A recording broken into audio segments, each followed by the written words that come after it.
Bezrat Hashem Naaseh V'Nasia B'chol Maaseh Yadenu.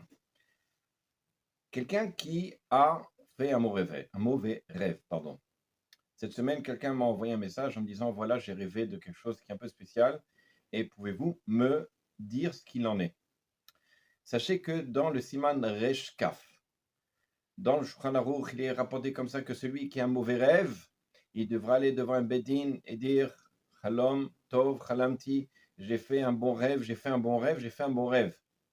Comme ça, il doit répéter 3 fois pour que, effectivement, la chose puisse être de façon bien.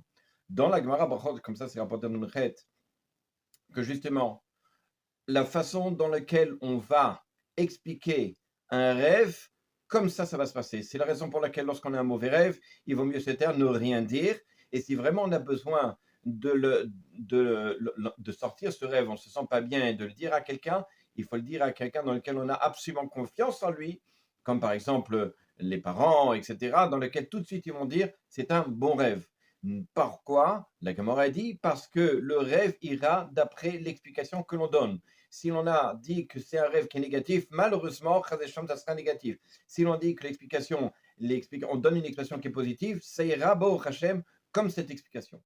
Il faut bien comprendre que le rêve, c'est quelque chose qui est imaginaire.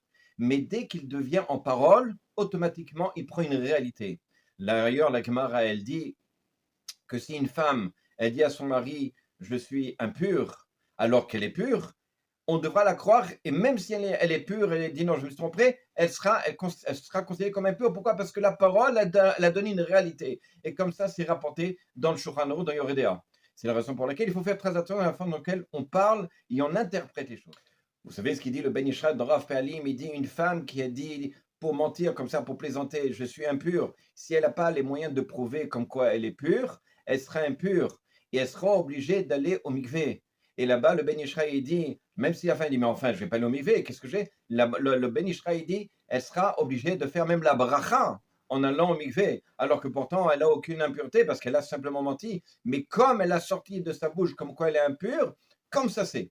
C'est vrai que le Rav Ovadia Yosef, lui, il aimait quelle idée, ça fait que bracha laquelle, comme c'est un doute, on ira et on ne fera pas de bracha. Mais le Ben Ishraï, dans Rav Pe'alim, il dit elle devra faire une bracha. Donc c'est pour ça qu'il faut faire très attention à la façon dont on parle.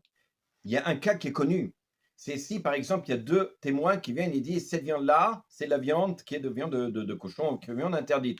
Même si le type qui est en face, il sait très bien que c'est la viande qui est badatz, qui est chala, qui est super, etc. Si les deux témoins ont dit, la viande n'est pas bonne. Et si il vient en manger malgré tout, parce que lui, il sait très bien que c'est n'importe quoi, ils ont menti les témoins, devant le bedin, il sera obligé de recevoir des coups parce qu'il a mangé de la viande interdite. Parce que les edim, c'est vrai qu'ils ont menti, mais ils ont dit que cette viande-là n'est pas bonne et il fallait l'écouter. Combien la parole est importante lorsqu'on la sort? Il faut bien, comme dit l'adage, la tourner 7 fois avant de dire quelque chose. Lorsque l'on dit quelque chose, il faut que ça soit positif pour que les choses, les conséquences soient positives. À bientôt.